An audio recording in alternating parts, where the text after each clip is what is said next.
Welcome back to the Spit Out. I'm Jefferson. Alongside me, as always, the one with all the holes in this game, Swiss cheese. And oh boy, do we have some things to talk about. It's been a while since over a week because we didn't do one last week. But I love every time we say, like, we're not taking no breaks, grind no stuff. Immediately after that, we're like, all right, episode, we're going to miss this one. We're going to miss this one. Yikes. It's all good, though. There wasn't a whole lot to talk about. The first thing, because we're going to get into doubles championship, Europa Cup, not so much. But before all that, we're going to officially put it out there with our chest and podcast form that Aaron Gossage is not going to be signing with Discraft. We've been putting it in videos. We've alluding to it. Yeah, we didn't know when the right time would be to officially drop it, but I think it was on yesterday's episode of Grip Lock. They alluded, or they said that under the Memorial Championship coming up in 2026, there is Discraft exemption spots for their sponsored players. However, Aaron Gossage is already signed up. Yeah. So you have players who like Ricky Wysocki, AB, Adam Hamlis, who play this tournament every year. They are not signed up because it's believed that they're going to be under that exemption. So why would Aaron Gossage not be a part of that list unless he is no longer going to be representing Discraft, which is true. Yeah. It's true. We've known that. That's what, if you guys saw the Fanatic post that blew up everywhere, people questioning who's going to be released from or whatever. I don't know how to explain if it's released, if it's not being signed again, dropped, whatever you want to say it. Yeah. I don't know what the correct. We're the first ones to drop that elite player's gone. Mm-hmm. I think like the very next, you guys just got to pay attention to some of our videos because if we don't say it out loud, we say enough. I think the very next twig I mentioned, like Brody's best friend not getting an offer, and that narrows it down to two players. And so, this past twig, you just said it about Ezra and Goose, even though they're not be on the same team, be on the same doubles team. So like, there's enough there, But it's we've heard it, we've known it, we've been told it by very good sources. We're just being respectful. Yeah, we don't know on that line of when it's too early. Last year we didn't start until beginning of December. This year we were like, hey, this is like, because it was 3 weeks, over 3 weeks ago. I think champions, the like match play championship had not even happened. So the end of the year wasn't up. And I was like, do we say it? Like it's awfully early. So it'd be interesting to see where he lands. I'm excited. Let's do a little speculation there. Do you think that he does get picked up by someone else, or is he going to be a part of that fringe that can't find another sponsorship? I think it's important because a lot of people always want to say, like, whoa, disc golfers need to find other avenues to market themselves. Aaron Gossage is one of the best at that, and Discraft, it seems, is not recognizing that as being enough to continue sponsoring him, even though he just had that incredible finish, and he's often debated as the person that is going to be the next Elite Series winner. Yeah, I think it just depends on the dollar value. You know what I mean? And granted, that's a big question on everybody's list on this. But there's some that make sense. And being Colorado, a lot of people are going to try to attach him to Discmania. I don't necessarily see that. I can't see that one happening, especially with the state of House of Discs and trying to save money all that, they can. Exactly. Innova makes sense. Also, I think you can go in that line. Prodigy could use a star. Like, man, part of me also thinks like if you can, man, an open bag. You've seen players excel at open bags, and I think Gossage might be one of those that could do that. As far as like having an open bag, being able to explore it. Now, the difficulty is if the funding is what you're getting, what the kickbacks. All along those lines. But if nobody else is really offering you as much kickback, then why not do an open bag and then just run it? You know what I mean? And like see what goes. And I will say like the iron's hot for him a little bit. You had the tour championship. Yep. You know what I mean? So the iron is kind of hot with him. He has a social media presence. He's very popular. And he's also like, he's a polarizing character, which I don't mind if I'm a sponsor. Like I don't care. Polarizing helps just as much as if you can sell plastic is really what selling it comes plastic down to. And like are your loyal fans gonna support you? And the hated ones don't matter. So like I don't mind it. But yeah, if you put my feet to the flame, I'm gonna probably go Innova or Prodigy. Now, do you think it's better for him? Like, let's say Prodigy is the only one really offering him a whole lot of money, but he's not so confident in his ability to perform that next year. Is it smarter to say, hey, I'm going to rock open bag to possibly do as good as I can so that next year I can get a better contract? Or is it just better, I need some guaranteed money so I can live stress-free on the road? I think I take the money where you can get it. And part of me also saying that is because I think like Gannon's going to be available. There's going to be some next season. Okay. Yeah. So that next run, there's going to be some other names that you may not necessarily want to compete with. You being a free agent in this, you might have a little bit more value. Mm-hmm. If most of the talking heads will, like, if you have watched everything, most of the talking heads don't necessarily think there's going to be too much movement in play, right? It's just going to be, hey, here's what we can offer you. Take it, go find it. They go look, there's nothing there, right? Mm-hmm. So being one of the top that can be available by multiple companies, you might have a little bit of stay. You know what I mean? And I think you take the guaranteed money and run it a year and just be back with everybody else next year. What's the difference?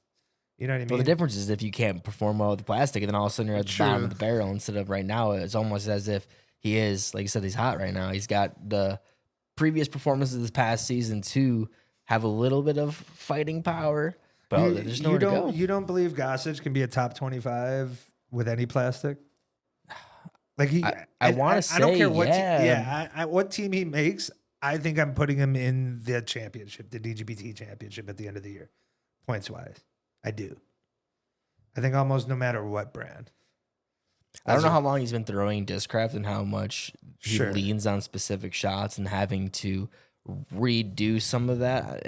We heard again, for example, talking about how he gains different style of shots because of the discs. I don't know if that takes away some of the weapons that we've known Gossage so much for. I also don't know Prodigy Plastic like that. Yeah, I think like Gossage is just like meat hook forehand, bro. What if that anywhere? What if you can? What if you can't find that disc that is like a Nuke OS that he needs that so much overstability and the trust that comes along with it?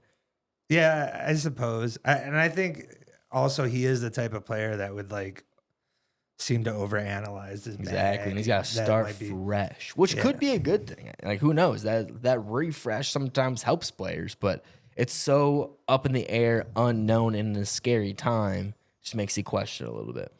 It is kind of interesting to like sign up for that event and like have that tied and just be kind of like a lame duck sponsor for Discraft for the last month. Mm-hmm.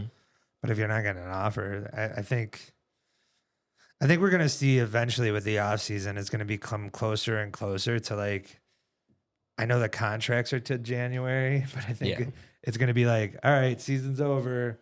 Hey, thanks Discraft for this. And then like just open the conversations. And I think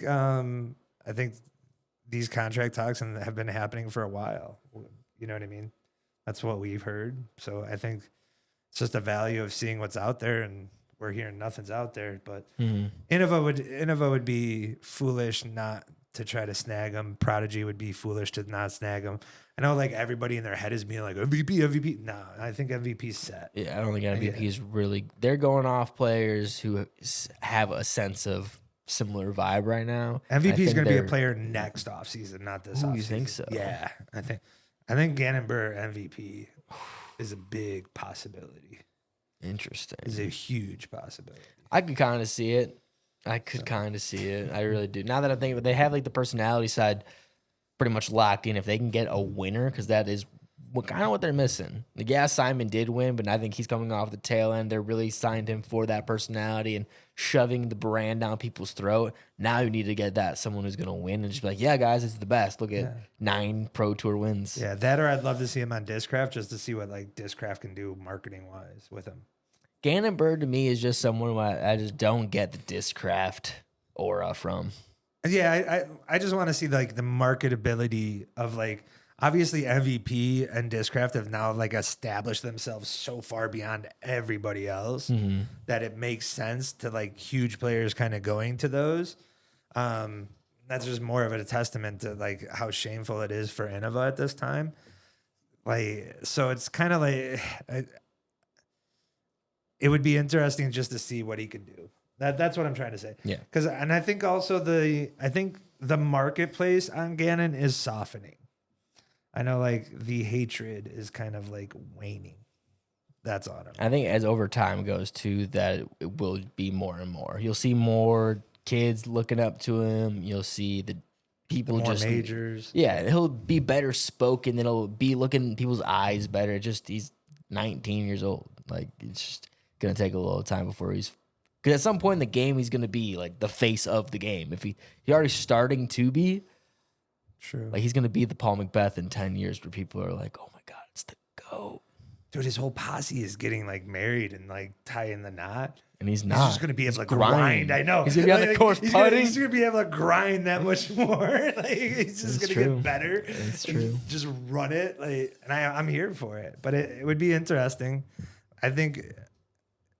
Because man, it also makes sense for Innova to land him too. Because him and Vinny, that'd be pretty nice little duo to be able to market and play off each other.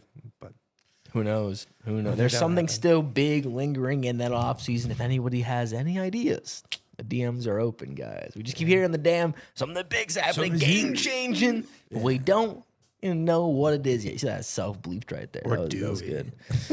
Nah, we would tell you guys. Come on, let's be real. No, we just playing. We just playing. All right, another big news that happened that we've been speaking about for quite some time. They're finally going to be executing a DGPT doubles championship over the preserve this year. For those confused, no singles will be going on there at all. It'll just be the doubles championship, I believe they're calling it. Yeah, good move. Hell of a move, We've man. been wanting something like this where it is just bring your own partner. And from the looks of it, it's just you get to pick your partner, whoever you want. There's no ties. I want no ties. Yeah, just I don't whatever. want sponsorship ties. I don't want that to be interrupted. Just run your best team, throw the best disc golf, make it the best format, and highlight the shots. I can already see the Paul McBeth AB Luna Pack Part 2 stamp for their team going out. Don't wish that, man. It's all over the place Dude, too much already. And we didn't even get one, bro. Fucking Bob. Way to go. Yeah, so I think it's a hell of a move. I think it's intelligent. It's just by the reaction of the fans, I think it already goes to show this is what we've been clamoring for. This is something we wanted. I know a lot of people are still holding on to team or sponsorship. The way I think this could be done and the way this will be presented, I think once this happens, that thought might be gone. This will satisfy it all. I kind of hope so. Yeah, if it does. And also, like, as much as people want to hate it, I think Preserve is a great fucking spot for it. Mm-hmm. You have the crowds, you have the venue. It's one of the best venues on tour. Got the rubber duck. Yeah, and you can do. There's still a lot to play with on that course layout to kind of make it harder to do islands, force carries. There's a ton of stuff you can do, and I'm excited to see. And you got two like brains of disc golf with Simon and Kale that can kind of come up with imaginary tools to make, now that they know this event's going to happen. I think it's great. I think it was smart. I think it was intelligent. And I love the fact Simon has his name attached to it too. I think that's going to be a huge deal. Do you think that this idea came from Simon and Kale, or Yes. it was the DGPT? I think it was kind of presented, or there was loosely talked. And I think it was said, hey, why don't we try to run this? Let's see what we can do. And they said yes, luckily, fortunately. From the online reactions, it seems overwhelmingly positive. Oh, yeah, dude. Everyone's pairing up. Everyone's matching. Could you imagine if this was, like, announced during the season? Like, we're months away, and already people are kind of matching up. There's just social media posts. There's this. You have created a buzz 5 months ahead of time. Mm-hmm. Incredible. Like, this is going to trump Creators Cup. It's going to trump anything out there that's in there, and the storylines are going to come. That's what I'm most excited about. I'm not worried about teams and the storylines that they present, because that's going to come. I just want the best disc golf. I want the best teams possible, and I want running. In fact, you know what? The one complaint I have is you should have done best shot the entire 3 days. Yeah, I think that they were trying to lean into this is what the World Games format and all that, but it just feels strange to me on Sunday giving less disc golf for the fans. Yeah. That's just a very odd optics. Yeah. And I bet you the live on this, I bet you that first day live is going to be one of the best viewed. Everything about this is going to be sick. My part that's gonna suck the most is you're not gonna see that many people. You're gonna see, the lead card, the chase card. But other than that, if you're not there in person, there's gonna be so many teams that you're just not gonna see. That's a good point. I also do you think it's gonna have a full field? Do you think everybody who plays singles is gonna pair up, or do you think there's gonna be people that kind of skip it? I think there's gonna be people that skip it, but I also think that you're not gonna be missing anyone that you want, if that makes sense. I think the only problem is if you skip it, where else are you gonna? You're just gonna go to Worlds. Yeah, but there's already a gap between there. You're just gonna chill at home. If you're from the Midwest, you're just gonna go home. That's not a bad idea. That's not a bad thought because you're gonna go. You have Iowa. You could because it goes Iowa then Preserve. I don't know if there's a gap between there. There's usually not a gap between. I couldn't imagine. So yeah. So that's what I'm interested to see is how many teams there are. And I think also more so in the FPO, you may see more sponsorship teams than you do in the MPO.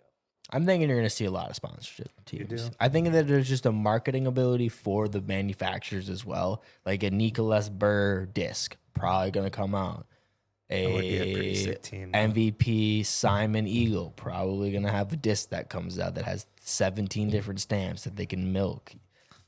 Yeah, especially with this so far ahead of time, the way it is. I'm sure the Pro Tour wants it that way too, so they could pin it in some sort of way.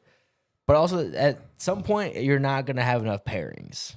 Like, there is going to be needed mixed match and stuff like that. But that's horseshit if that happens. I'm sorry.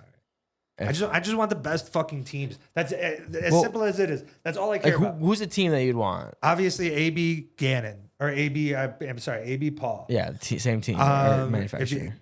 Gannon Nicholas wouldn't be a bad Both team. this mania. Yeah, that would be a pretty good one. I'm not gonna lie, but I would Gannon Heimberg. I think would be a sick team. One that I think would probably happen if it is the Robinson brothers will probably pair up. Yeah, that's probably true. That's probably fair. But that's probably who's fair. the last person for Isaac? Albert Tom. Yeah. Or I guess you can go. I guess if you're doing the whole house of disc. No, they wouldn't do that. Yeah, I kind of think there's just not really a good way to execute a manufacturer element to it. So maybe not, but I don't know. I would also be interested just to see how much, are you teaming up for your buddy? Are you teaming up to try to have the best team possible? They're going for the buddy vibes. They don't really. It's just a paycheck. That is also that stop too. That stop. Everybody's on property. Everyone's like there for a while. Yeah, that is kind of a vibes tour stop. So I could see it being like buddy and not necessarily the best. But yeah, I want to see the best. I want to see. Dude, could you imagine like a Simon Vinny team? Yeah, I just don't think they would really team up. Oh, they might. Simon, if you're listening, I see Calvin going like call Vinny up and just be like, "Hey, Brad." Huh? No. I don't want to see Brad and Vinny. I think that's what I get it. It makes sense. I think that's what you're gonna see. Brad's won there too. Let's celebrate what we can celebrate. I'm glad it's not mixed. Mm-hmm. I think those are for showcases. This is not for that. So I'm glad it's not mixed. Mm-hmm. I'm glad you're doing it for both FPO and MPO. Mm-hmm. I'm glad it's pick your own, and on paper you have the ability to pick. I get sponsors. Sure. Yes. Yeah. I get what you mean. But in theory, it's on paper wise. Anybody can pick anybody. And my only real complaint should be best shot all 3 days. Mm-hmm. So, well, how do you feel about points being? I don't give a shit. Okay, because I've heard that being an issue. I've heard people not liking that so much. So stupid. I get it. It's just dumb. Like, who cares? You have so many tournament stops and so many points available. It's not as if those points are going to be the same as if you win. Mm-hmm. It's going to be divided. It's going to be aggregated. So it's going to be a nothing burger.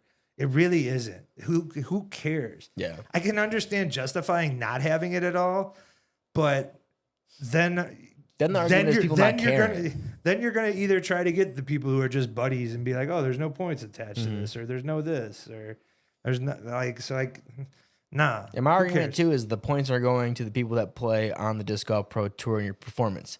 These people are still playing on the Disc Golf Pro Tour. Yeah, it is. It's still an event. It's a tour stop. It will get a little iffy, but I think that we can use our common sense. So when we're talking about how many elite series someone has, we won't lump that in. I think that's just like logic. I don't think that all you really need to do is keep the placings tighter.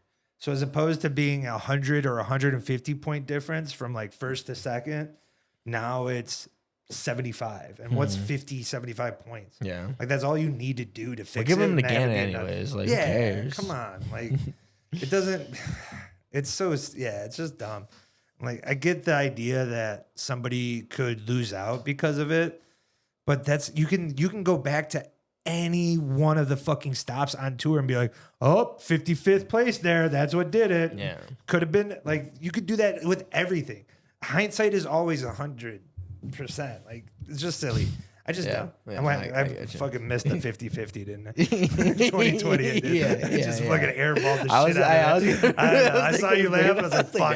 I had it in my head, too, and I was like, yeah, I dropped the ball on that one. Damn. But, you win some, you lose some. That's it for the doubles, though. I think it's going to be positive. We have literally until next August to speculate and talk, so we'll get off that. Something else that happened in this past week was the PDGA announced that they were going to be changing the European major name to the Europa Cup. Now, after probably like a week or two or however long it was like 4 days or some shit. Yeah, it was less than a month. I know that. That the European Open is now, for at least the next 5 years, going to remain the name of the European major. Why was this a whole thing? I don't know. I would love to be in the room. Yeah, I would love to be in the room. Miscommunication, maybe. Maybe someone had to give money. I will say the theory on Grip Lock from Hunter was that the trademark wasn't at least publicly available since like November 17th or something, which was right around the time of the contention. And he was maybe saying like, why did the PDGA not trademark it themselves? And I just really, really hope that it's not that, and that they were at least smart enough to just be like, check their bases on if it was legal and calling their major the European Open, and this wasn't all just a stupid ordeal. I'm really putting my faith in the PDGA here, and I feel fairly everything confident, we've heard is it's always been owned by Discmania, by UC too, specifically owned, UC. Yes, it's always been owned. It's always been this, and that's everything that anything attached to European Open was attached to Discmania. If you ask me what I think, what it really, if I was a betting person from the optics of it, PDGA, this is what I kind of hope happens. Just because I hope PDGA has the fucking balls to do it, first of which, right? You throw your dick on the table and say, this is what I'm going to offer. And Discmania is, of course, trying to get as much value as possible. No, that's too low. Or we want this. And PDGA gets all their ducks in a row on a new name. Says, all right, we'll just get away from it. I told you what my offer is. We're going to run Europa Cup. Because what's the big deal? I know as far as like establishing history and the namesake, that all helps. But we're such a small and young sport, it really doesn't fucking matter. So then you just run that and you say, all right, cool, we're running Europa. You make a post, you do this. And then Discmania calls and says, hey, we'll hit that off. You still want that offer on the table? Yeah, we'll take it. Cool, done. That's the fact that you announce if there was a trademark or things of that nature, the way that that's playing out, why would you not wait? Why would you run that announcement of Europa? Why wouldn't you just wait till that date? Yeah. There's no need. There's no hurry for it. Like it didn't affect anything. It's an off-season announcement. You could have waited it for another few weeks later for another off-season announcement. For real, man. So it doesn't. So for me, I don't necessarily. I could understand it. I get the thought process behind it. So I kind of get that. But I really think it was just more of a negotiation ploy. I think it was like, hey, we're cool with running it. And PDGA stuck played a little 40 chess on them. I think they just stuck to their guns and said, yeah, this is what we'll offer you. I hope. You know what I mean? I hope. Because if they're paying money for that, dude. I'm cool with a member. If I'm giving membership dues, I'm cool with the name change. Yeah. I'd rather money be spent in a better way, especially if we have to do this whole thing in 5 years and they might be like, hey, our price actually is going to go up a little bit. And then you're going to want to keep having it. That is my only worry is the longer you have this history established, come 5, now you have 5 years. You have what European Cup was known as. Now you got another 5 years straight, different nations, and then you're gonna come back with Europa Cup. Like, Especially you could have had this clean tie away from the European Open being so established to the Beast and those courses, and now you're moving away from that. It is part of the evolution. Part of the history is kind of okay with the moving on, I think. Yeah, I'm not that grand. As long as it was going to be Europa Cup moving forward, and it wasn't going to all of a sudden be like, oh, Denmark Open, Copenhagen Challenge, like, and it was just going to be in the 5 years. It would have, like, Champions Cup is 4 or 5 years old this year. Now everyone's okay with it for the most part of like it being a major. It still gets shit talk for the identity's sake, but people are still considering it for a major. No one gives it. Like it's cool, you know? Yeah, so it doesn't matter. I really hope that's what kind of played out. I mean, who knows? It could have, man, those negotiations could have been like, hey, we want to pay us for 2 years, and they say we want 5. And what are the odds it was just House of Discs being kind of dicks? And then they were kind of like, well, yeah, we're losing this PR battle again. Maybe we should fight back with some positivity. I don't think they win on this. They have no attachment. They've relinquished all their rights. That's partly why I think like if I was to say who caved, I'm leaning towards Discmania and House of Disc caving more so than. Yeah, that's what I'm saying. As foolish as that sounds to me saying that out loud. Like I say that out loud and I'm like, yeah. That was kind of the name of the article was like House of Discs. I don't know. Like they don't get anything out of this but revenue. Mm-hmm. Now we also don't know what that contract entitles. Does it entitle revenue share of like sales of discs or this or that, or maybe they may have to be like the exclusive. Yeah, they may have to be produce it. We don't know those back end channels of what might make Discmania interested in keeping it. And I think if they have those where it's like, okay, yeah, you can have the name, but every disc we have this. Discmania is on this. You know, then I'm like, okay, you're establishing your name in Europe with the brand that's already established there. It makes sense for both sides. Another part of me thinks like House of Disc is just looking for revenue. And I could see that. Yeah, they're just, from what we've heard also, maybe that's partly because that's swaying my decision, is we've already seen the bankruptcy numbers. We're hearing everything on the talks on the side. Part of me thinks they're just looking for revenue and this was their best solution. And that's more why I lean that way than anyway. Mm-hmm. But ultimately we don't know.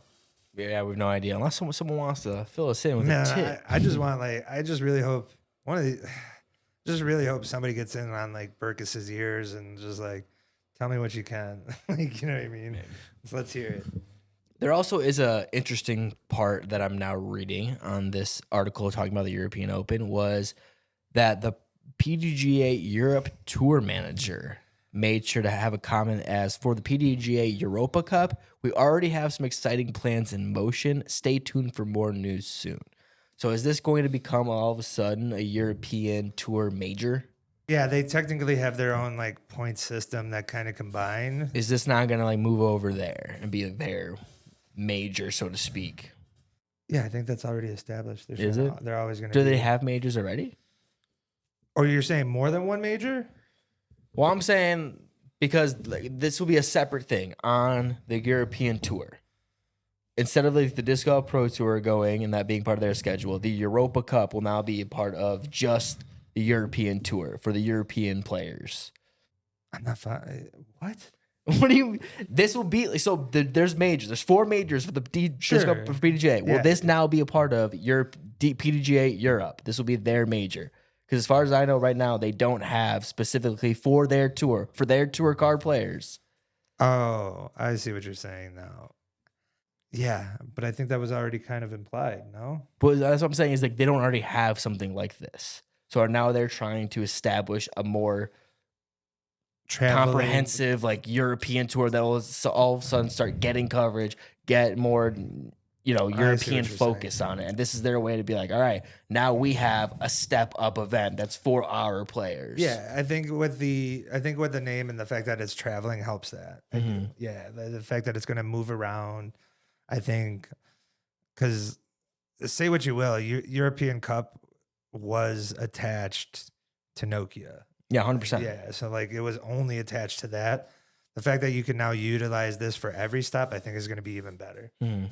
And I think that's what I'm most excited for is because, man, those stops don't play. Like, you know what I mean? When you look at what Estonia is doing and what Worlds happen, and now you got stops purposely taking a year off, intending to come back stronger and make improvements, is making me excited for putting in bids on European Cups in the future and kind of being recognized as major players. I think those stops are going to help establish those locales, further grow the sport, everything along those lines as far as the European tour. And I kind of hopefully it can get big enough to where you don't necessarily. The most difficult part about right now with like European talent is they're so young and it's difficult for them to come over and travel and hit these multiple stops and hit. So you need to establish a European tour that kind of can help with that. And I think right now these courses, especially with what they're doing, might see a bigger benefit on staying away from being so on the Disc Golf Pro Tour and that being the goal, where all of a sudden if you're more focusing on your European talent, growing that it could be more viable, more like just like honestly, like you're doing so much to become on the Pro Tour without, I guess in my eyes, getting the value back besides saying, hey, we're on the Pro Tour. All of a sudden you have a tour or tournaments or whatever, a series that is equivalent to that level, or maybe not necessarily getting the most eyes, but you're getting the value back. Why not focus more so on that? If it's going to bring more attention, more notoriety to your course to become the Europa Cup, why not just focus on that every fucking 3 years or whatever? Yeah, especially the big players. If you're Krokl, if you're Kippis, if you're, you know what I mean? Yeah, the big ones the courses that want to be known as like, we're a big deal. Yeah, absolutely. Those ones, those kind of. I'm going to say it like I do in every Speaking podcast. of Krokl, World Tour. Speaking of Krokl. Get us there. That Happy with Park Krokl shirt's one of my favorites. It is fire. Yeah, I got it under this. It's pretty dope. Plug you guys without actually showing what's up. I didn't know. Sorry. One day we'll get over there and play. Oh man, Number one course in the world, man. I can't wait. We'll get there one of these days. But yeah, so for stops like that, I think it would be a game changer, and that's also like the neat thing with this now traveling, and I think you would have had it the same with it being Europa. I don't think it necessarily would have changed anything. Is now you have a higher pinnacle for stops and course design and course development. And I think that's what's exciting. And I think the revenue behind it will help. All of it will help. So I can't wait. I'm excited. Who do you think gets the next bid? Who are the courses that are staying off the tour this year specifically to grow? Was Krokl one of them? Krokl was one of them. What was the other major one? There was one other major one. I can't think of it. In Norway? Was it? PCS? Was it PCS? I was trying to figure Might out. be No, because PCS. I think then they changed their name. Like it's just Sula Open or some shit like that. Or might maybe be, it's just yeah. PCS Open. I don't know. I think Krokl, I'll say what about Ale? Because it might be Ale because of how much they're putting infrastructure in. They have OTB ties and they're going to do a Discraft. Probably Ale. I'm going with Ale. Yeah, that we both got that one plugged into our head right at the same time. I've also heard from people who've been to both. Ale's a little better, but Really? yeah. Interesting. And I said they're putting all that stuff and that's going to make it better for an experience more on than just the course. Yeah, ultimately. But I think when you can kind of add up those stops, I think it'll be huge for sure. And they keep coming, man. Like every so often you see another European big and then there's another one that pops up. And then it's like, oh, we're putting all this resources and all this energy behind it. It's crazy what's going to happen over there in the European scene where I don't think that's going too far off where there's going to be major elements of the game only over there, like bigger than just Pro Tour. I hope so. Hire us too. I'm there. Got you guys. I'm in there in a minute. Who wants to do a new tour? I love Finland. Yeah, I would love nothing more than to make a run like that. That'd be sick. So, how many events would you need to run a successful quote unquote tour circuit? I don't know what it would be.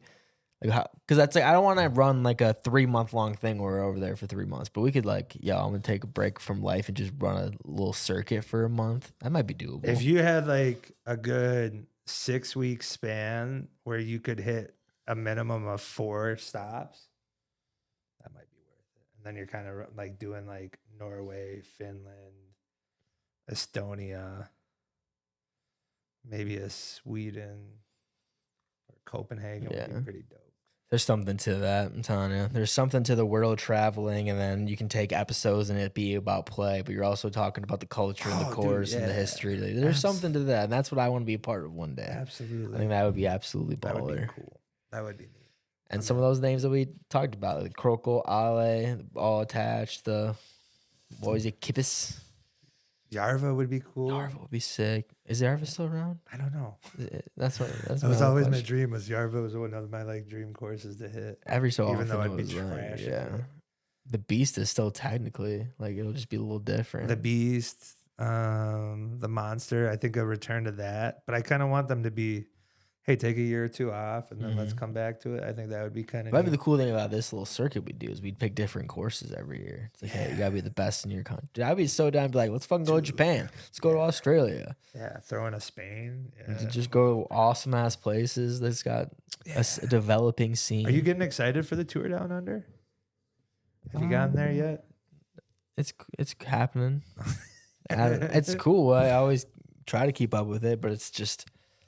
I think we're gonna see some more announcements coming soon on that. It would be cool if all money's getting tight and there's players are seeing opportunity to make a little cash and that helps them. That will get me more excited. Where I'm like, all right, this actually is meaningful, and we'll see about the coverage. GoThrow usually covers it, and they got 2 GoThrow tour events happening down there, so we'll see. I kind of appreciate it because what I really like about it is it's also like the old historic way of stops where they're asking people to put up these pros. You know, that is cool. Yeah, it's like the beginning foundations of what we're known for. Yeah, it's like this is what our foundation of our sport was built on when it came to tournaments and hey, a couch here, this. And I think that's kind of a neat aspect. That's why I really like it. And I ultimately root for it. And it's in the perfect time of the season. Nothing else is going on. I get the travel and I get how that could be tough, but I think it's for a young pro, why not? I would do it in a heartbeat. So I think it would be sick. One day we'll get out there too. We'll explore that area. But they're doing something. They are trying to become the destination for the off season. And this is like their 3rd or 4th year.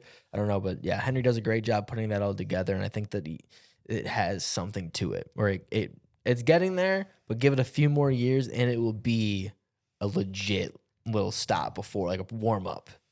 Yeah, I think as this pro, I think it's also kind of a young sport over there. So when their homegrown talent gets better, it's going to make that product better. Yeah, also. True. So I think when you get that establishment, I think it's going to make it even better. So when that kind of comes along, and they got, Levi is legit. And he's young. He can ball. So I think if you get more talent like that, then yeah, it should be exciting. It'd be cool. I'm in on that too. You got any last things you want to talk about? What's going on in the disc golf world? I don't really know. I think we covered the main topics, and I just don't know if we want to linger on.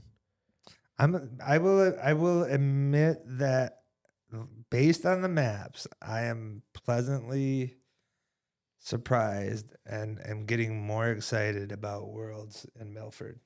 Okay. I know when that first rolled out, I was like, oh man, I don't know if that's a great spot like to have it. Now seeing the map, seeing the investment, I can kind of get behind it. Now we'll see if it delivers, but it's the right presentation and the right format and the work behind it does look like it's going in the right direction. And I can kind of anticipate it. And then if you can, man, that's another thing. If you could start stacking where I don't know if Finland will ever be topped, but if you can be in the class picture. Sure. You know what I mean? Now you're going to Portland, and now you're like, all right, guys, what are you gonna do? I think that they picked. It's good that Nate Heinold is the guy, and I will say that because I think that he understands the assignment and will do his best power. Yeah. Almost because I think he is the type of person that's like, Finland not top that. Yeah. Watch me, bro. Like fuck, and he might even exaggerate and say it did, and we'll go and we'll be able to evaluate that. And I think he kind of took it on the nose with that first Estonia, because you remember Ledgestone was the first stop back after that first Estonia, and he kind of said, "All right, this is the new. The game has been changed," and I believe that's what he's going to kind of go about. And I'm excited to see what they can do. I think they got a team to establish it. And it's just going to work, and I think you're gonna have Discraft there. You got the factory near. You got a lot of stuff that you can kind of play off of. Yeah, and we've been to that stop. That main stage, I call it a stage because it's like the only spot that's flat for the up top ground. Yeah, so that the main stage is kind of neat. Now that would be my only concern when looking at the map is like, are there going to be some amenities that are not on the course? But if you can have a landing spot like Finland did, yeah, it's in play. It's huge. So I think I have gotten a lot more excited and a lot more behind it than what I initially had. Yeah. Well, we'll be there. Hopefully trying to get media passes for that event. Nate Heinold will hook us up, maybe some VIP. We'll show what everyone gets, what it entails. There's a $4,500 package. Now that's for two. It's for two. It is. For but two still, and a free kid. You get a free child pass too under the age of 12. Okay. You get a free trip. You get the tour Discraft. So there's some neat. I was trying to debate. I'm like, all right, how worth it is it getting this? Should we fucking splurge? But I'm not. That's a giving me. Yeah, there's free tour. You get 20 meals or something. Maybe more than that. You get meals for free. What else do you get? You get like meet and greets. You get Nate, hook us up. We'll film the people's experience. They're going through this, and we'll show why it was so awesome. They give us that task because I don't want to pay that much money for them. If I'm being real, I got no time. I ain't paying for that, and it's come on, we ain't gonna be there the entire time. We got shit to do. Yeah, we got too much filming. Yeah, but I would love to showcase the experience and show hey, this is worth, at least in some capacity, of the different levels of VIP to show off. Like this we get, that we get. Or the other thing, I'm not saying like it's going to be difficult for me to also try to justify that, but they also get like reserved seats like in the stands. I did see that for 18 too. Yeah, for the winner, so I think that's kind of neat. Like to be able to be like, cool, I'm going to buy this ticket to know I'm going to be able to see it. I think that's kind of a neat feature. So, and the fact that you can offset it with a $10 pass, even if it's as limited as it is, it doesn't matter. Yeah, You're just getting more bodies in there. You can get more people there. And then there's also, man, I love how they did like the Six Flags. They did like the fast pass where they got like fast pass, like signings, pro signings, stuff like that. So like different VIP levels has like fast passes.